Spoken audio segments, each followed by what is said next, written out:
The Jags shocked the Eagles, and the Denver Broncos are number one in the AFC West.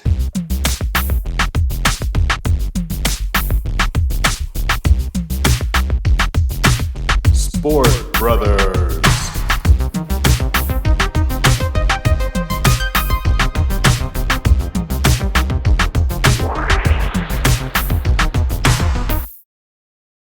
Hey guys, thanks for joining Sport Brothers. This is the Week 4 preview show. Let's get right to it. Vikings versus Saints. This game is in London, one of 6 international games this year. I don't know if anyone has an advantage in this one. It's going to be a tough flight for both teams. It's going to be sloppy. It's going to be close. I'm going to take Kirk Cousins and the Purple People Eaters to edge out the New Orleans Saints in this one. I think they win a close game. Let's go Vikings. Browns versus Falcons. I think the Cleveland Browns win this one. It's going to be close. Atlanta always seems to keep it close. I don't know what it is about Marcus Mariota. I don't know how you say it, but he always seems to keep these games close. He scores points in weird ways. They are a scrappy team. I think that Cleveland will just edge them out, and this is all dependent on if Myles Garrett plays. If he doesn't, then it might not go their way, but I think he plays. I think Cleveland gets the win in Atlanta. Go Browns. Titans versus Colts. Are the Titans really that much worse than the Colts? I don't think so. Colts are picked to win, but Tennessee's tough and scrappy, and they have a good coach. And I think that they might even get the upset win here. I'm going to go Tennessee here with a close battle. I don't believe in Matt Ryan. He got lucky last week. He didn't win. The Chiefs lost. And I think that they're faking the front and they're not a good team. So I'm going to pick the Tennessee Titans to upset the Indianapolis Colts at home. Cardinals versus Panthers.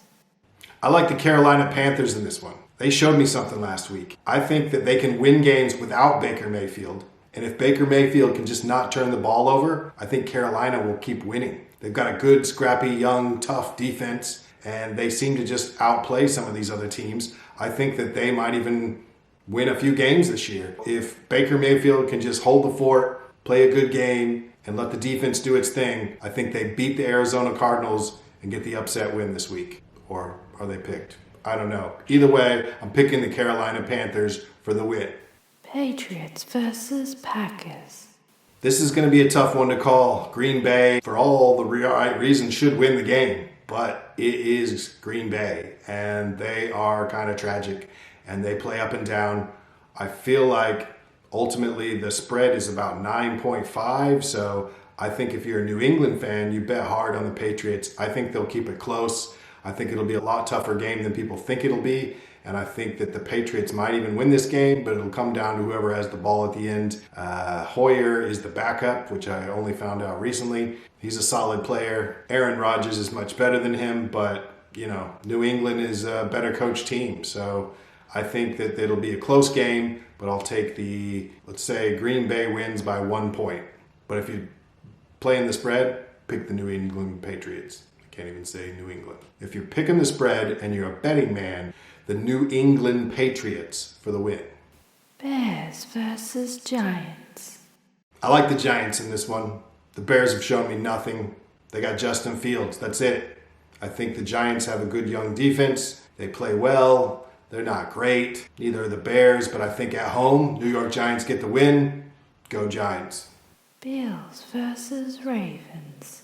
Depending on the weather, this could be a tough game. I'm not sure who's going to come out on top, but when I think about it, I want to say the Bills, but I picked them last week and they lost. You would think they would bounce back, but this is Lamar Jackson. He's having a great year. I'm going to go Baltimore Ravens in this one. I think they get the win, the upset win. It's in Baltimore. I think that they could probably fix a few things on their defense, whereas the Bills just don't have their guys back, I don't believe. So their offense is still good. It might become a shootout.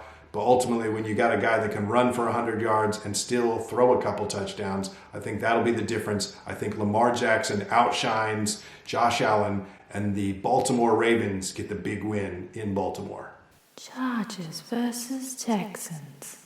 This is an interesting one. I don't know because, what's his name?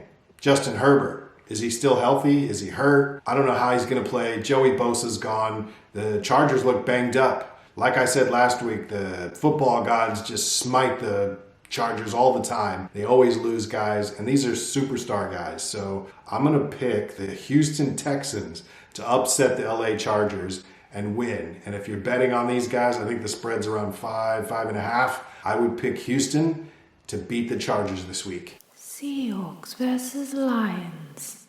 I love the Lions this year. I want them to win. But when I look at this one, I think the spread's about 4.5. I'd take the Seahawks in this one. I think it'll be a close win. I think the Seahawks will just edge them out. They still have DK Metcalf. They still have Tyler Lockett. And I think that they'll have just enough talent just to beat the Lions and make them lose at home. Sorry, Lions. Jets versus Steelers. I'm taking the Steelers here. I think they'll cover as well. I think it's 3 or 3.5 points is the spread. Steelers just have the better team. Hopefully they listen and put in Kenny Pickett for once, and then they'll definitely win. But the Jets are the Jets. I don't see them doing much. I don't know if Zach Wilson's back. Joe Flacco doesn't really scare me. I think that the Jets just aren't going to get it done in Pittsburgh.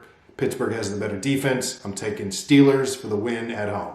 Jaguars versus Eagles. This is crazy, but I'm taking the Jacksonville Jaguars here. They have a pretty good spread to work with. I think it's around 6 points, somewhere in that range, 5 or 6 points. I don't think that Philly is all that they think they are. They're 3-0, but if you look at the parity in the league, they're the only team left that's 3-0. I think Jacksonville is a really good team. They just needed the right coach and the right direction. I think they're starting to come into their own. They're putting up points. Their defense looks pretty good. I say the Jacksonville Jaguars upset the Philadelphia Eagles this week in Philadelphia and shock the Eagles. No more flying Eagles. Time to land. Commanders versus Cowboys. Well, my Dallas Cowboys are playing great lately. They have a great defense. I think that's going to be the difference. If you saw what happened to Carson Wentz last week, he got sacked like 9 times. And they can't block. So how the hell are they going to block DeMarcus Lawrence and Micah Parsons? I don't think they will. I think that'll be the difference. Cooper Rush will put up a couple of touchdowns because he knows how to play. And Dallas will get the win. It might be close because it's a divisional game, but I say Dallas gets the win at home and Cooper Rush goes 3-0 as a starter this year. How about them Cowboys? Let's go, Cooper. Broncos versus Raiders. Well, I said last week the Raiders are finished, and I think it's going to hold true. I just don't see them winning at home, even though it's the Denver Broncos. It's a divisional game. Mr. Unlimited has to finally fall into place at some point this season. I think this is the week he turns the corner. The offense starts to look a little better. I think he throws some nice throws. They get some touchdowns. They got the better defense, and I think the Raiders are cooked this year, and I think they're going to go 0-4. So I'm taking Mr. Unlimited for the win in Vegas. Let's ride. Chiefs versus Buccaneers. Well, you got Hurricane Ian to deal with. You got Tom Brady to deal with. And Patrick Mahomes needs to go into Tampa Bay and win. I think there's only one way they do that. It'd have to be Juju Smith-Schuster having the game of his life. I think that they need a number 1 receiver. They don't really have it. I love this Chiefs team. I want them to play good. But this just seems like the kind of game they would lose. Tampa Bay's at home. They've got Mike Evans coming back. And I think that might be the difference. So I'm going to say in a close game, Tampa Bay is going to win some bullshit way and beat Mahomes and the Kansas City Chiefs. And then the Chiefs will get right back. The Chiefs will get right after that. But I think they lose this game. Sometimes it happens, just not the right time to play the Bucs right now. And I think the Buccaneers get the win at home, especially with all this crazy weather. Buccaneers. God damn you, Tom Brady. Rams versus 49ers. In the Monday night game, the LA Rams take on the San Francisco 49ers. Now, I've been pumping up Jimmy G all year, and I'd love to see him play great, but they just lost Trent Williams, and he is a big-time tackle. And I don't know if they can do it without him because the Rams have a good defense. So I think that's going to be the difference. I think Jimmy G is going to get rocked a bit. I think that he'll probably throw a pick, and I think it'll be a close game because it's a divisional game, but I'm taking the LA Rams for the close win over San Francisco in the Bay, and I'm going with the Rams. That's the show today, guys. Thanks for watching. Those are my picks. I hope you liked them. Leave me a comment. Let me know what you think. Subscribe, like, all that good shit. And until next week, Sport Brothers out.